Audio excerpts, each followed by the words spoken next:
This is the Acorn and Leaf podcast. Thank you guys for joining. We've been sitting here talking about some things that I think we should continue off camera, that we think we should continue with here. Maybe back up a little bit. But at first, there's some introductions. Paul here is with, well, both of you guys are with Sashco. But Paul, just real quickly for our people, to give them a brief background on you. I have about 30 years in this industry. Seems like 10. I've had a great time. I've been involved with lots of wonderful people. Been privileged to work at Sashco. I left for a while and came back, and hope to end my, well, I hope it's not ending very quickly or anything. You never know. I want to hang around a long time and keep working for Sashco, which, by the way, is a family-owned company. It's been in business since 1937, owned by the same company. So, and then I'm going to hand it off to Todd over there. I'm going to call Paul the old guy. I've been around for 3 years, so nowhere near as long as Paul, but I work with Paul and the log team. And yeah, I'll just reiterate what he said. I'm going to correct you. It's 1936. Not 37. So this is our 90th anniversary. Oh, wow. In 2 months. Wow. We're excited. Very grateful. I have a habit of losing a year here. That's all right. That's all right. But yeah, been around for a good long while. Well, October 1st of 2027 will be our 50th year. Right. So anyway, and I knew met Les Birch and met all the people at Sashco back probably, we started buying from Sashco, I think in 1978. A long time ago. I need to investigate that. I think you might be our longest lived customer. Not you personally, but I mean, I'm talking about just buying over the years. Yeah. Sashco, I feel, has been one of the companies that has really supported the log home industry and has done a lot to ensure that we're all still here and that the building code people haven't put us out of business over the years because they didn't know what to think about log home construction. And I remember the first time before I came to work for Sashco, I was building a log house, and the building inspector came in and he looked around at the beams and the joists and stuff. And he goes, "All right, tell me how it works." And that was similar to when they started messing around with the energy codes. Well, how does it work? Well, I mean, they had their own little plan about R value and things like that, but they didn't quite understand. And what we kept telling them is that log homes are the most energy efficient structure that you can build, and also the least amount of maintenance, done correctly. Just like anything has to be done correctly, but they didn't understand. They're slowly becoming, a little bit more accepting now, and it's kind of like funny. They're being drug into acceptance by mass timber. Well, what's the difference between log and mass timber? Oh, there's nothing more mass about timber than a log. It's a discussion that's worth having. Yeah. I think the thing that draws me to log homes over the years is just that they are natural, they are beautiful. There's nothing uniform about them. And we were saying, a little while ago that no two pieces of wood are alike, no two log homes are alike, no two log homeowners are alike. It's all very rustic and it's all very emotional. I've never seen anybody cry over their brick home. I've seen people that cry when they look at their log home because they're so damn happy that it's so pretty. It is an emotional thing. I mean, people wait for years to build their final home, to retire in, a home on the lake, a home in the mountains, and it's just a really cool thing to see them to be a very small part of their satisfaction with the final output. Yeah, I know you don't get the same feeling when you walk inside of a home that's all drywall and uniformity. Yeah. That's just like a curse word to me. Logs authentic. Yeah. Right? They just feel like authentic structures. Yes. Mother Nature made them. Yes. Mother Nature never makes two of the exact same thing. Absolutely. That's the beauty. Yeah. So I know Sashco has done a lot of testing over the years. That's one of the things that really impressed me, and I'm definitely not a science person, so it goes way over my head. But I know they did for the very first time when I visited their facility, I was always impressed with the testing that they had done. Can you guys enlighten everybody on some of the tests that have been done and some of the things that they discovered? We're lucky we're at a mile high, Thornton, Colorado. So if you want to abuse stains and sealants, we have the environment to do it. So Behind our plant, we have what we call our exposure panels. We put our stains out there and all the different competitive stains and the sealants for the industry, and we just turn them straight south, 45 degrees, and we let Mother Nature have at them. Rain, sleet, snow, heat, UV, cold, everything. So it's funny, we're discussing this. They're on for 14 months out there, and they're just coming off. We've had our latest batch on for 14 months. We're pulling them off, and we compare our stains and sealants to everything out there. And when we find something that performs at or at a higher level than ours, we get to work and try to figure out why and how we can become better. Mm-hmm. So one of the things I really like is that you guys test on round logs. we do. And we do. round people don't. I have told people that so many times. I think you're the one that actually educated me on that years ago. But see, I do remember what you tell me. So, but that round logs act differently than the sun hits round. It hits a different temperature than if it's on a flat piece of wood. Yeah, the sun gets 100% bite on it as it goes over, as it does every day, because it is round. And on a flat, at best, it'll get about a 45-degree angle shot at whatever the substrate is, the coating, the stain, or whatever that's on there. So that's why it's different. The upper curvature of a log that gets all that sun will always deteriorate quicker than the bottom part, which is partially shaded. And then, of course, to add to that performance, or to make it the performance better, you put a good design with good overhangs and porches and things like that to keep the sun and the water off of logs. Then you can have a house that's practically maintenance free. I, over the last 30 years, have spent less money on my log home than I have on my brick home, and that's true. The other thing, Sashco has got a retail division, and as well as their log home division. I know their retail division products get sold in the box stores. I wanted to last time I saw Les was last year at IBS in Las Vegas at the International Builder Show, and they had a pretty big booth, and I got very tickled at they were having contests for caulking. And in our industry, we have a lot of really good caulkers, and people do a lot of caulking. And these guys are walking, guys walking through I can caulk better, I caulk faster than you can. I can all these stick builders. I thought it was really, really funny. These guys are really getting into it. They were having these knockdown, drag out fights over their caulking. I'll tell you what freaks me out about that is at a Zero Failures. That's a conference that we have to teach people how to do this. Les Birch is the best at it that I've ever seen. He's pretty good. He's awful good. We missed you last week. IBS was last I week knew in it was. Orlando. Yeah. Big traffic jam. It wasn't as smooth as Vegas, but we had 17 folks from Sashco at that same booth, so it stays busy. I mean, it's busy. I just think that I really very grateful to Sashco for everything that you've done over the years to help the industry and help it grow. I know, and it's always put your money where your mouth is, and Les and Sashco has put their money in many times to support the industry and help us. Well, we'll pass that right back to you, because I know you support so many different things. IMTA, and I think our values align so much. Gastineau and Sashco, family-owned company, has been in business a long time, so we really appreciate all your support too.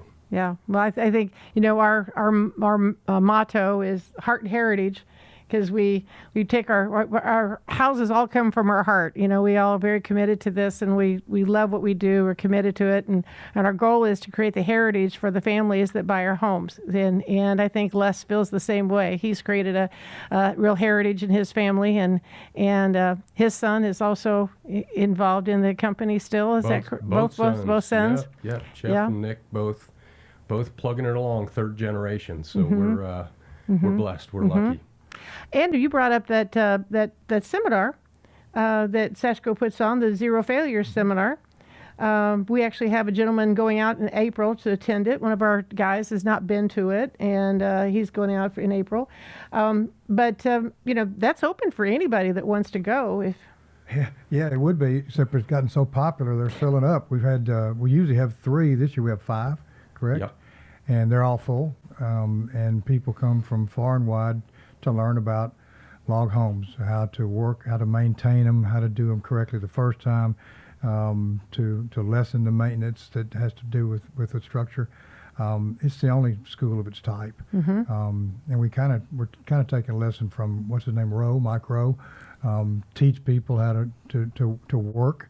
How I believe in it a lot. I mean, it's a great living to be made working on log homes because it's a specialty. If you recognize that the people that make the most money are the most specialized, that would be lawyers and doctors and things like that, because they know things that other people don't know. The log home industry is similar to that. It's not like painting a house.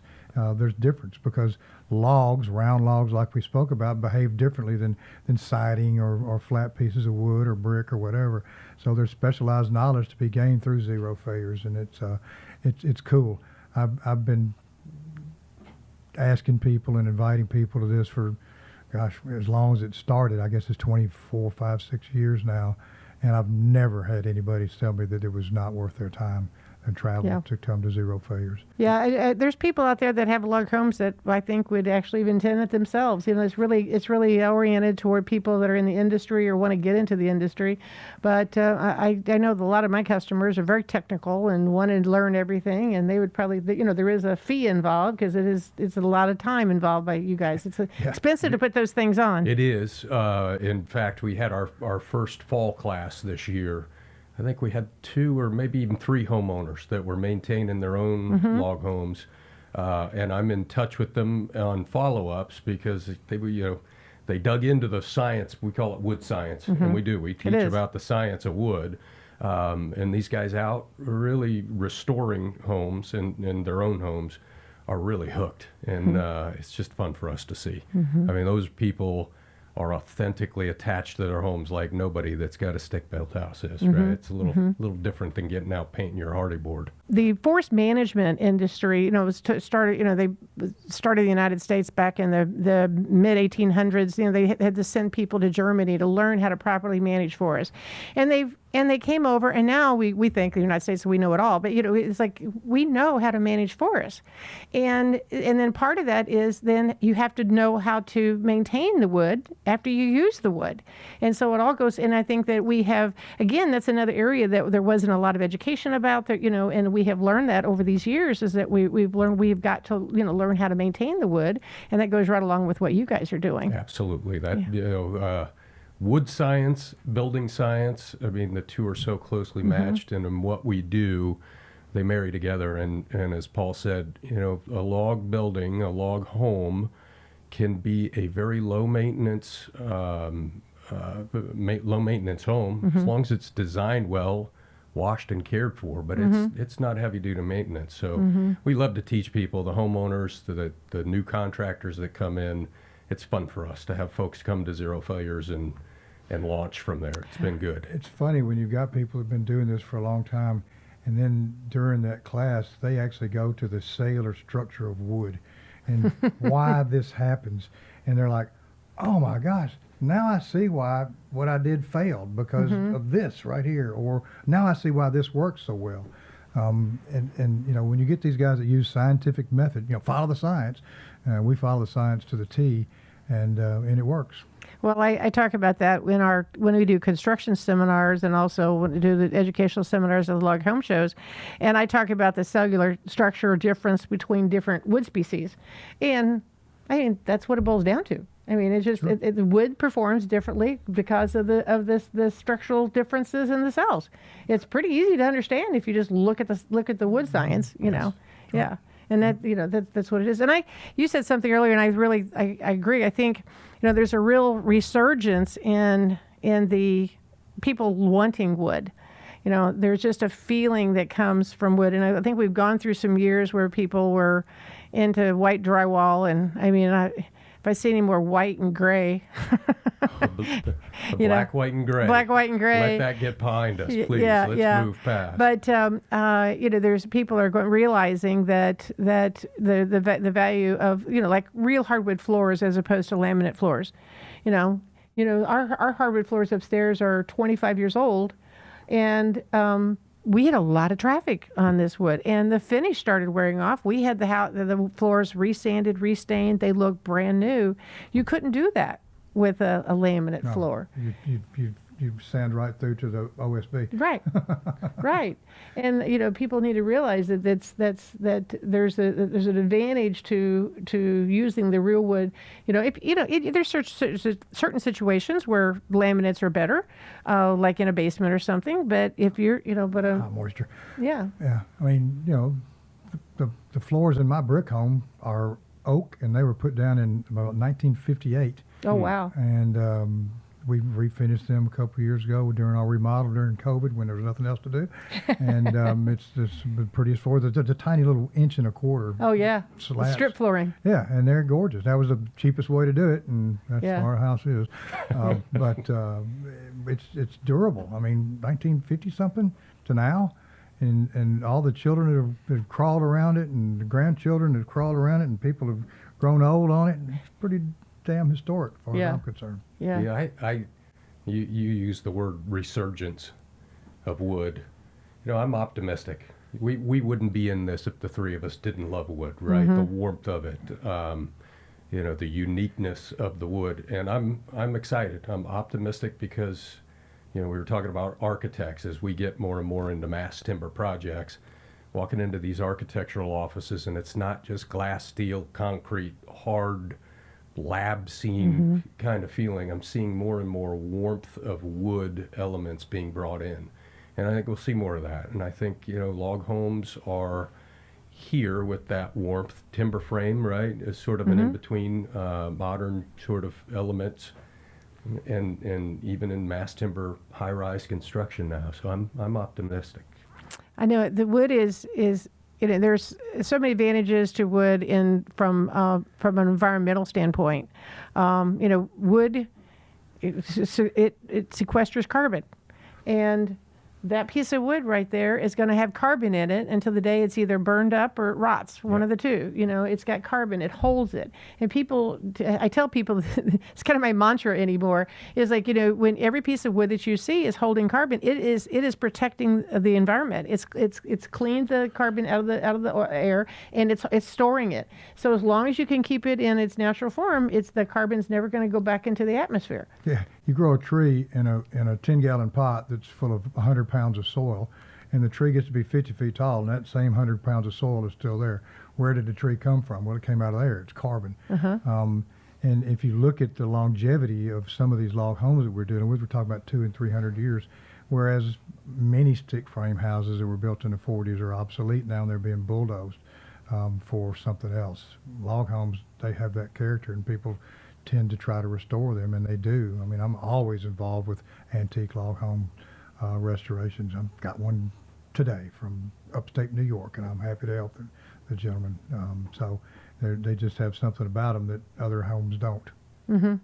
Well, I think it really surprises people whenever they find a home that is 150 or 200 years old, and they discover that it's a log home. They start digging into the walls, and they find out it's a log home, and then Ours was clapboard. Yeah. My mother bought this farm, and she's down there hanging pictures, and I'm like, Mom, there's studs everywhere here. And finally I opened up a closet, and it was a log framed home that had white clapboard on it, and they had furred out the interior and put drywall on it. You've been in that house. Yeah. No, you didn't. You were in the new one. Yeah, I You was were in the new one. Yeah. Sadly, that house burned down in 1995, but it was one of the coolest houses. It was built with the old wormy chestnut, which was the dominant tree in our part in Tennessee.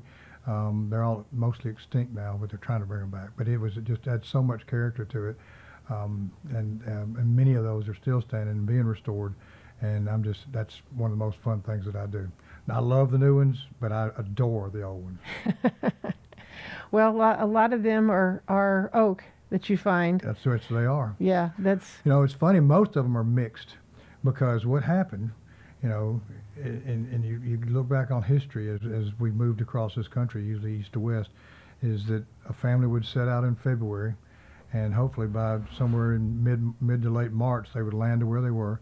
And the first thing to do was start cutting down trees so that they could plant the corn or whatever seed that they had, so they cut the trees, clear them out of the way, get the crop planted, and then they would start building their house out of those trees that had been cut down.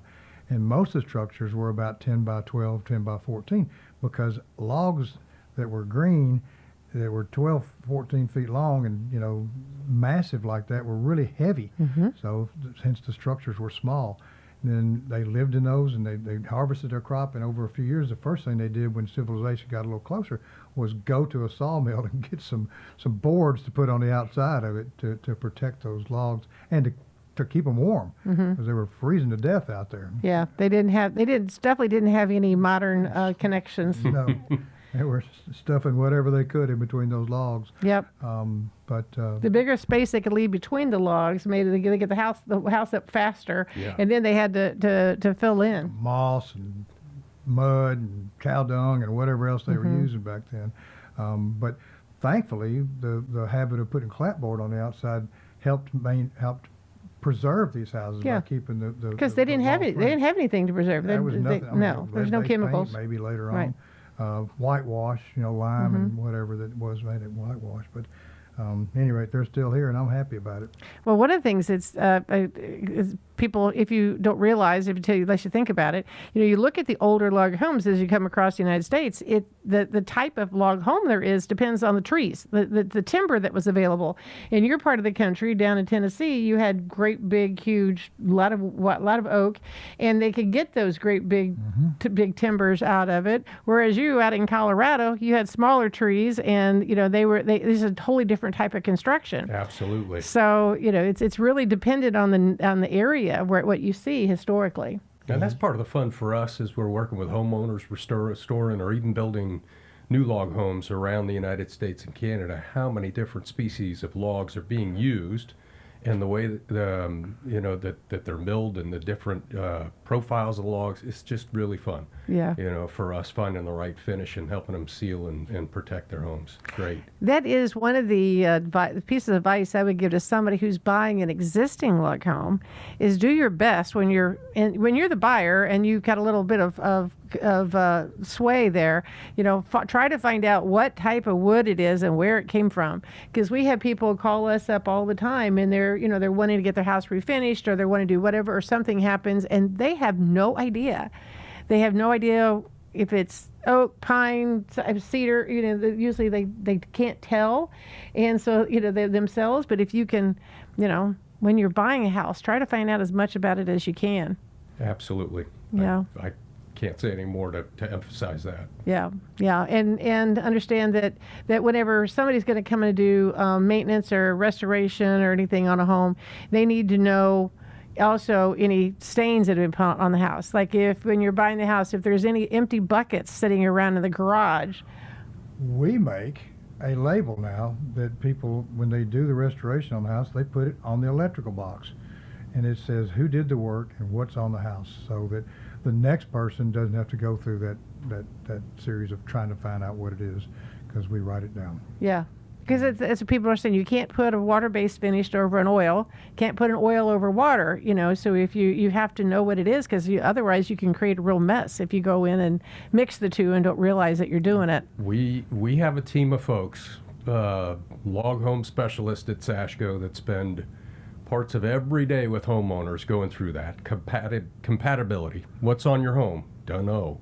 Can you go get a pail? Well, I just bought the house. Is there a pail of something around? So, yeah, if you can find that out, it makes life a lot easier in maintaining and beautifying your home. So we do a lot of that work. A lot of that work at Sashco. Well, I gave you guys a copy of my book that I wrote. I'm excited. I cannot wait to read it. Actually, what that is I've had an educational session that I've done at the log home shows for several years, called Dreams to Reality.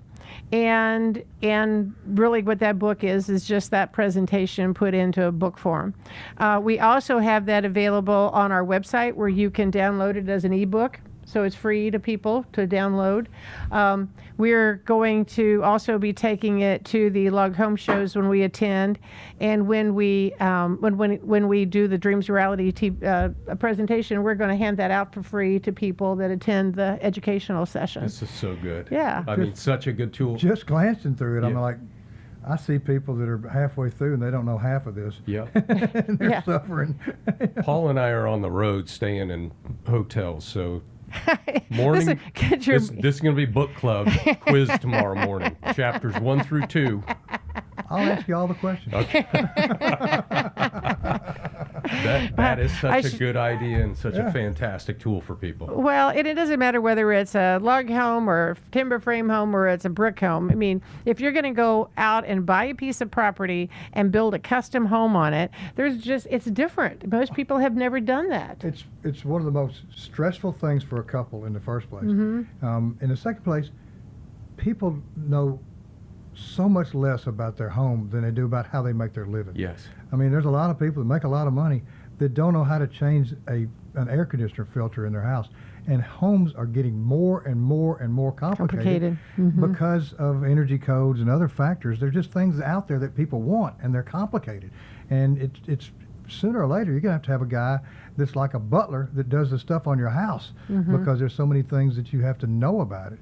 And it's a crying shame that the biggest investment that most families make is their home, and it's the thing that they know the least about. And they're having to trust people to work in their It's house. funny we're having this conversation because I've had it twice in the last week. We know so little about what goes into building our home and then maintaining our homes, whether it's stick-built, log construction, so much less so than our cars, which are worth so much less. And cars are throwaway things relative to the length of a standing log home. I mean, it's just amazing that we know so much about this, but so much less about houses. It blows my mind. It's got a 350 V8 and all that kind of stuff, and they'll wash it to keep it clean, but they Correct. won't do that to their house. Yeah. Dadgummest thing I've ever Yeah. seen. Yeah. Well, we hear this from people all the time about, it's like, how do you find land? And I talk in the book about several different ways, how you find land, how do you pick a builder, what are the steps, when do you apply for financing, when are the, because I've seen people really mess up their financing because they go out and do things in the wrong order. And so anyway, and not that I'm the wise sage or anything, but I think it's good to put those things down in writing so people that are willing to take a couple hours to read it, that they can go through and glean also some stories. There's stories in there, some of our customers that we've had over the years. You're wise in my book. Yeah. No, that's fantastic. Or when you get to be my age, everybody thinks you're wise. Hey, you're only 2 years older than me, so ease up. One of the things that I think people should think about is when they're going to talk to a builder, because builders are typically do not want to talk to customers that are 2, 3, 4 years out. They want to talk to someone who knows what they want and wants to build sometime within their schedule. So that's one thing that I talked about, and that's one thing I think that like a log home company like us can provide to the customer, is that we can work you through those steps. We can get your blueprints drawn. We can get you can start making decisions. And then whenever you're within the time frame of when you talk to the builder, then we can refer you over to the builders to have those discussions. Because people will get they'll get discouraged because they call builders up, and then the builder doesn't want to talk to them because they say I'm going to build in 2 years or 3 years, and it's not in the builder's wheelhouse. It's not what they're not ready for him yet.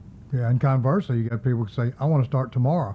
And the builder's like, I can't start for a year. So, I would recommend with builders to start asking them questions first. Don't tell them what you want. Say, where are you? What's your process? And see if it fits in with what you're saying. But, one of the things, as far as knowledge is concerned about log homes, first of all, this book's great. But if you have general questions about the finish on your log home, call Sashco. If you look at the number of years we have experience within our sales team, our R&D, our marketing, it's somewhere like over 250 years worth of field experience. Nobody else can say that. Sashco knows, and so call us. We love helping people that own log homes or thinking about log homes. You can tell I just like to talk. we all do. I think that's a requirement. And at Sashco, we don't have a phone chase. If you dial that phone number, a human being's going to answer. We're up 140 people work at Sashco. But we will talk as long as a homeowner needs to help them find the right solution even if it's not a Sashco product that best fits their needs, we're here to give advice because we love log homes. Our team is every one of us. I mean, we just love the industry and we want people to be happy on their home, with their homes. So, like Paul said, you know, you want to talk about finish, sealing, anything about your home. If we don't have the right answer, we'll get it for you, but we will talk to you about it. So call Sashco. Yeah, that's one of my requirements also here at Gas Log Homes. We will always have a real person that answers the phone. It's my one claim to fame. Yeah. I answer the phone. Yeah. I'm not very smart, but I'll answer the phone. Yeah. I'll give you an answer. Yeah, Yeah. yeah. Well, everybody here at Gas knows that I'm always looking for something new and improved. I'm always pushing for how can we make things better. One of the things that we are getting ready to announce is that we are going to offer a maintenance contract. So all from our new people that buy a house, we'll offer a maintenance contract, and then later on, if it's good for so many years, and then after so many years, they can actually transfer that into an even longer term maintenance contract. So I don't think there's anybody else in the industry doing it, especially not, that's a log home manufacturer. And so we're pretty excited about that, and there'll be more coming out this year. I'm excited to hear that because we're just excited to hear that. More people should do that, and I'm glad you're bringing that to the market. So, Sashco, we're working on a few products that aren't really ready to even announce, but we are, I'll just say we're cooking up some products to make maintaining log homes easier and more efficient for homeowners. I will say that, you know, it's been a couple of years now, but it's really hit the market well, is the way we deliver our stain. It's called Flex Tint. You buy a 5-gallon pail of clear, and the color comes in a caulk tube. So if it's chestnut or hazelnut or whatever, it's in a little bitty caulk tube. And if you change your mind from the time you buy it to the time you want to use it, all we're doing is moving a little caulk tube back and forth across the country, as opposed to mailing a 50-pound tub of something that's going to cost you $150 to move. You can make adjustments on the job site with it, and it's really a cool system called Flex Tint. I think that's really a great idea. I know there's other industries that have done something similar, but I think it's really great. And also, people can be very, very picky about what color stain they want on their house. And with the Flex Tint, it makes it easy to mix it. That's true. It makes it easy to mix it. And we're also requiring that, you know, if you're building a new house, that your wife has to sign off on it before they'll actually ship it. That's my new rule. Yes. Well, the other question: who have you found are the best caulkers, men or women? Women. Everybody, Easy. yeah, Okay, everybody says that. That's 3 out of 3, right? We're unanimous Yeah, there. yeah. And where is the worst part to start caulking your house at? Well, you What- should start up at the very top and work your way down, because you're fresher, it's harder to get to the top, and as you come down, it's easier. That's my theory. Well, and that's Mike my Branch story, always I'm says the sticking to back it. door. The Yeah. back. Yes, that's the- In a closet. In a closet. In a yeah. closet, Yeah. or because people always start at the front door, and then Right. they get better as Yeah. they go. Or So- where the cabinets are going to go. Yeah. You know, any place like that. Yeah, to get the Get the experience. The experience and but you know, but I always say start at the top, because it is harder to get up there, and you're fresher as you work up top, and then as you get more and more tired, you're down standing on the ground as opposed to climbing on that. Spoken like a true older gentleman. Yes. Older, yes, gentlemen. Well, to be determined. All right. I want to thank you guys for coming and sharing your insights with me today in our podcast room. And thanks to Sashco for allowing you to come and visit us here in the middle of Missouri. And we really appreciate it. And just can't wait to keep on learning and keep on experiencing new things with and hand in hand with the Sashco team. We are so happy you had us, and yeah, we're always happy to help you and help your homeowners. So, Lynn, thank you for having us. This has been great. Thanks.